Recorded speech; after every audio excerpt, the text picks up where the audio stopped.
વરસાદને કારણે ખેડૂતોના પાકને નુકસાન। સાવરકુંડલાના ધારાસભ્ય મહેશભાઈ કસવાળાએ મુખ્યમંત્રીને પત્ર લખી વળતર આપવા માંગ કરી। સાવરકુંડલા સહિત આખો અમરેલી જિલ્લો અને સમગ્ર સૌરાષ્ટ્રની અંદર છેલ્લા 3 દિવસથી ભારેથી અતિભારે વરસાદ પડી રહ્યો છે। ખેડૂતોની પણ રજૂઆત આવી છે। 1 થી 10 ઇંચ સુધીનો વરસાદ છે। નદી નાળાઓ છલકાઈ ચૂક્યા છે।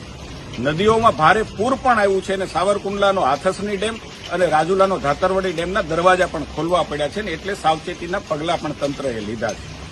ખેડૂતો તરફથી મોટા પ્રમાણમાં રજૂઆત છે ને નજરે પણ જોયું છે। મગફળીનો ખૂબ મોટું નુકસાન છે। ખેડૂતોએ લીધેલી મગફળીના પાકના પાથરાઓ આજે તણાયા છે। કપાસના પાકને ભારે નુકસાન છે। ફાલ આજે નીચે પડી પણ ગયો છે।